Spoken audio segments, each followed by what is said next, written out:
Well, good morning, folks. Welcome to Another Day with Waylon. And I'm your host, Waylon.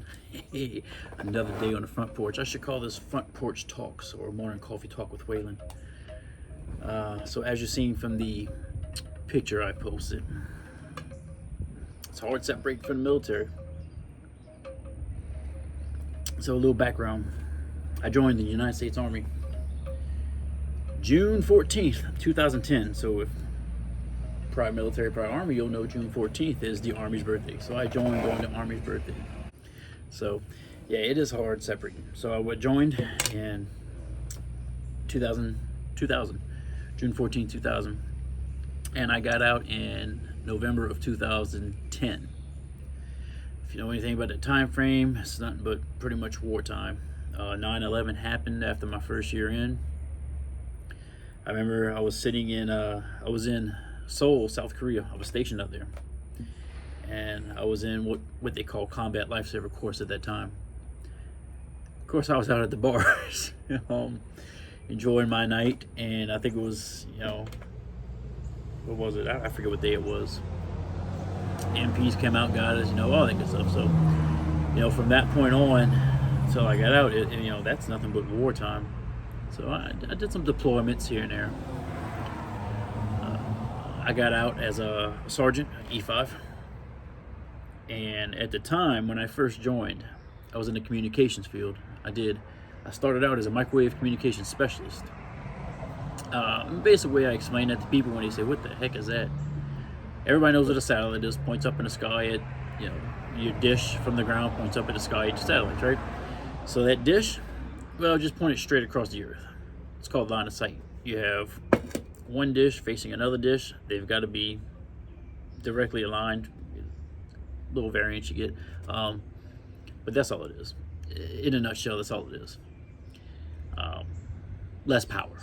Basic way to describe it, it takes less power because sometimes you're going shorter distances, but that's easy. I cross-trained, became a satellite specialist, so I did both. At one point, I did all kind of other stuff in the communications field because of the type of unit I got assigned to when I was at Fort Bragg. So I learned a lot of stuff. At one point, I did switch careers because they had too many of us.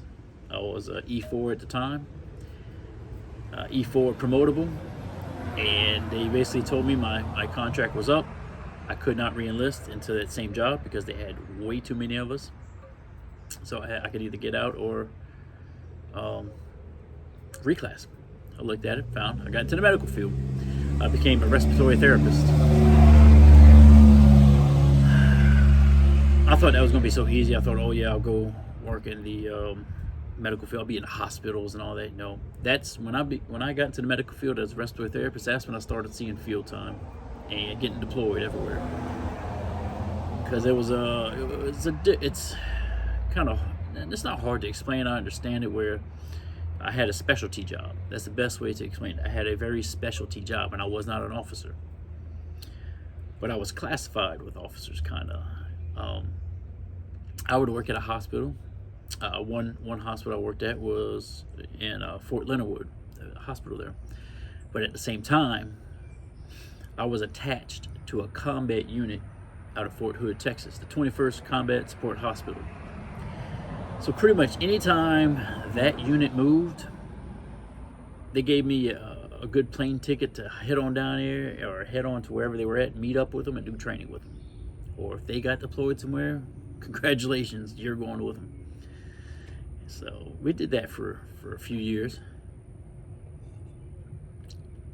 And I saw my most combat as a respiratory therapist. I didn't even do respiratory therapy job. I did everything else. I did nursing, respiratory therapy, doctor. I did every damn thing out there. Counselor, everything. It was good times, good experiences. Now, being that I spent 10 years in the military, you learn a lifestyle, especially right out of high school. I learned a lifestyle that a lot of aspects I still live with today.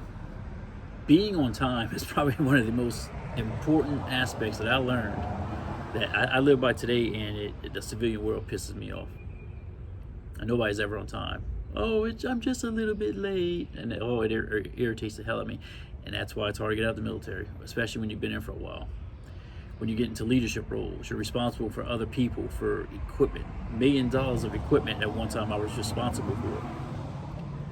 So you get this routine, you wake up, you go exercise, you come take your shower, you go straight to work, you do your work, or if like you're on deployment, you have time schedules of like, we've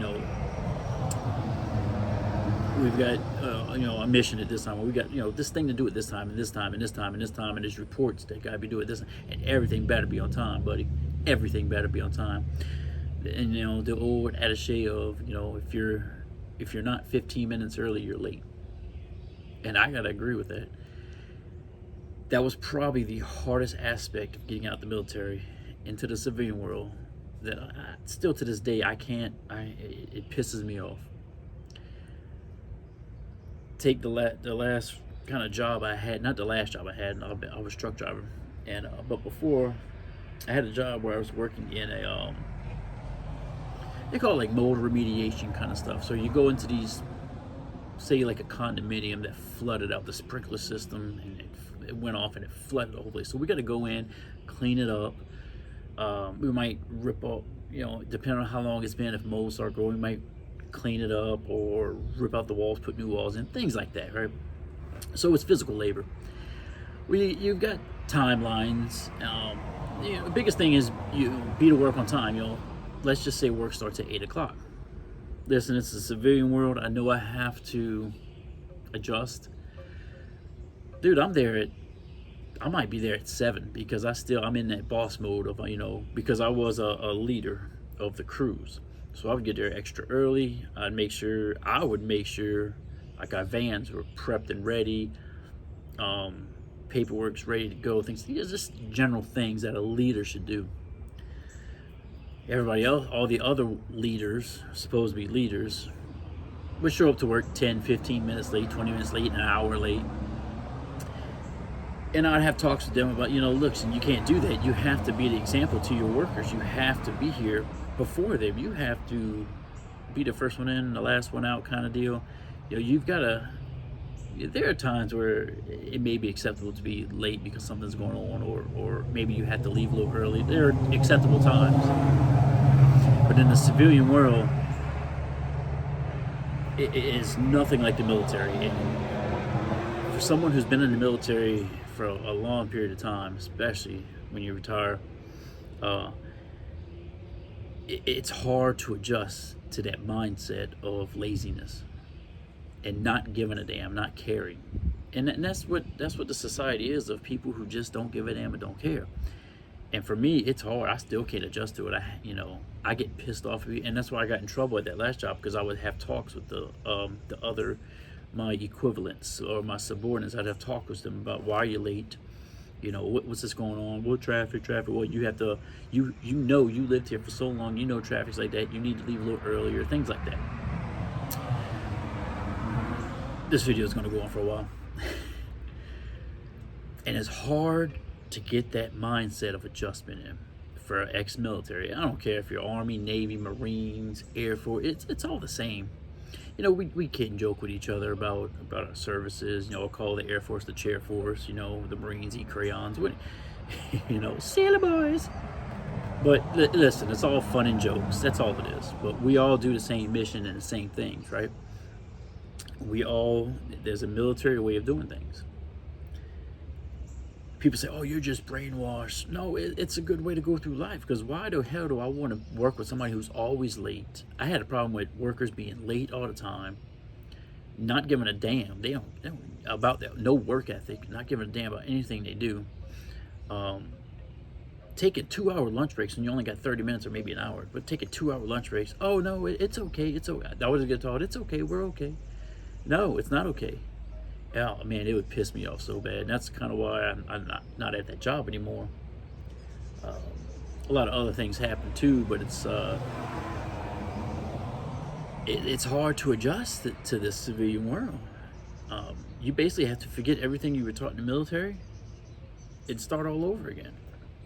And all these companies, oh, we're veteran friendly. We love to hire veterans. No, they don't. They do not. That is a damn lie. You go apply to these jobs, like say Home Depot or something. They want to hire veterans. No, they don't. They do not want to hire veterans. I've applied to so many jobs that say, oh, we hire veterans. As soon as they find out I'm a veteran, they don't want me because they know I have a military mindset, and it's going to clash with their laziness. They're lazy. All you companies out there are freaking lazy. You might find some good ones here and there, especially if they're military owned. Somebody got out of the military, started their own business, hired ex-military. Yeah, that's good. But it is hard.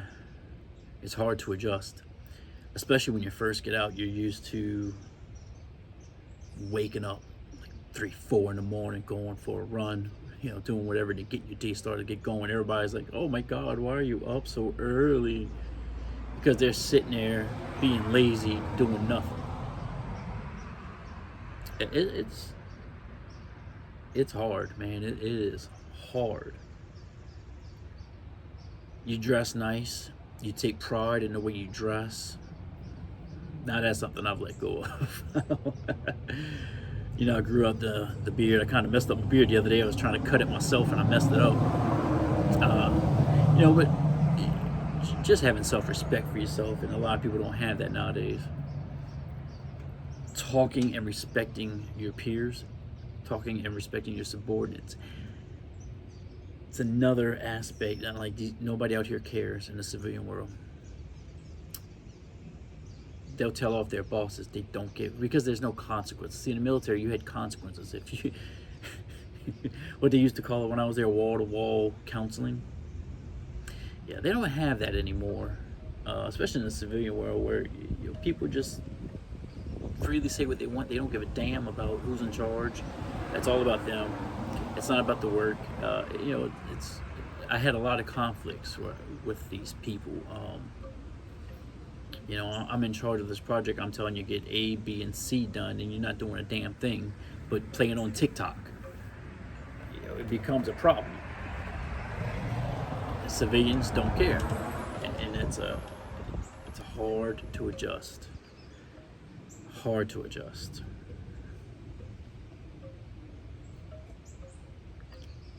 So being on time is a problem. No respect at all. The other thing is that in the military, say I'm a sergeant. I'm sergeant. So I've got my job to do. My main role was to train soldiers. But you have aspects of your job you have to get done. You delegate work, things like that. You oversee things. Well, you got somebody on top of you telling you what to do. I got people under me. I'm telling them what to do. We're all getting work done. But at the same time, we're helping each other. And what I mean by that is that I'm a sergeant, maybe an E5, right? So I got a specialist E4 underneath me. E3's underneath me. What I'm doing, at the same time I'm doing my job, is I'm helping those guys and gals learn what it takes to take over my job. Learn what it is to do my job. Because I did the same thing when I was an E4. I had a sergeant above me, taught me. So we're always teaching and promoting the people beneath us to take over our jobs, because the people above us are doing the same thing with us. It's a constant chain. It's a constant chain. They had good leadership, it worked very well. If you had bad leadership, well, then you had bad leadership and it didn't work. You do not see that in the civilian world at all. At all. Because once that person has that position, they don't want anybody underneath them to move up, because they're threatened that they're going to lose their job. People above them are not going to teach, somebody above me is not going to teach me anything about their job. I have to try to learn it on my own or try to do it myself. And they'll backstab and do whatever they can to save their own job. This world is cutthroat. That's the best way to say it. Nobody's here to help anybody. So you lose that camaraderie. That camaraderie is what helped keep that morale together, help everybody work together. So it is hard for ex-military to adjust. I've gone through depression. anger, everything. And I still go through it today. It's no different today. You know, when I had to leave that job, that Boulder mediation job, it was out of anger. A lot of anger. I got forced out of the job. I got told that I complained too much about other workers because I was complaining that they didn't show up to work on time. Nobody ever showed up to work on time. Everybody was taking like 2-hour lunch breaks when you're supposed to have one. There was no work ethic at all with the people who worked within the company, because we hired outside sources to do a lot of manual labor. The outside sources were excellent. They would do their job, get it done on time. But within the company, nobody cared. I got labeled as, you know, I'm ex-military, so I need therapy. That's how they labeled me. And that kind of angered me a bit. So, long story short, I'm not with them. I left them. But you also get this label as, oh, we're so thankful for your service. You know, you're ex-military. But then when it comes time for jobs, it's like, we don't really want you because you're ex-military. What kind of BS is that? It's a crazy world, and it's hard. So anger, depression, you know, it's just a wild up and down ride. And I've been out, goddamn, it's 2024 now, and I've been out since 2010, and I still deal with these issues today. It's ridiculous. It's never gonna stop. Even the military's changing today. I don't even know what the military's like anymore, but I know it was getting soft when I got out. It's just probably getting softer. Who knows? I don't know. But I can still imagine, there's still a lot of things that, you know, being on time, the respect and the camaraderie, all that, when you're in the military, it's there. You get out, it's all gone. It's all, flush it down the toilet, it's all gone. It's ridiculous.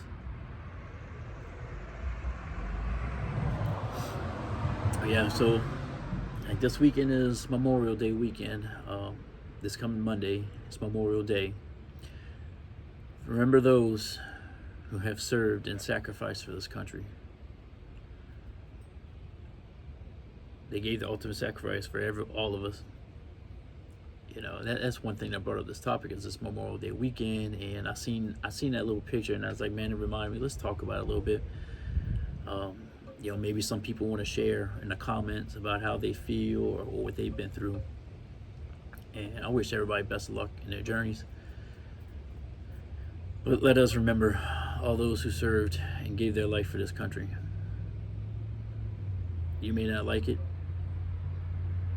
but it is the greatest country in the world. Go travel overseas. Go travel to other countries. You'll appreciate how much freedom you have here in this country. You'll greatly appreciate everything you have here if you spend some time, not just a vacation. Go spend some time in another country. Just take South Korea, for example. South Korea. What is it? I think it's a mandatory, it's either 1.5 or 2 year mandatory. Remember that word, mandatory means you have to do this. You have to serve. All males have to. There is no ifs, ands, buts, questions about it. You have to serve in their, not just military, but civil service, like firefighter, law enforcement, military. They have to serve. You know, there may be special requirements that they get out for something. Like I think the BTS, the group BTS, I think they had to go back and serve. Oh, in America, no, you have a choice. You don't have to. You don't have to. Now, when you turn 18, you got to sign up for the civil service, the draft or whatever. That's not going to happen. Because you got so many people that are voluntarily willing to serve for this country. You ain't got to worry about that. We ain't going to no big ass war. At least not anytime soon. And if we did, you'd have old farts like me saying, hey, I'll go. Let's go. That's what we live for, right? Am I right? Who out there who has been out in the military would go, and I'd go back right now. Because I realize now what I had then, man, I'd go right back. So let's remember those this weekend who sacrificed for this country to give us our freedoms. All right, y'all stay safe out there. Be kind. Say nice things to people. Right? Help out a veteran. I'll see y'all later.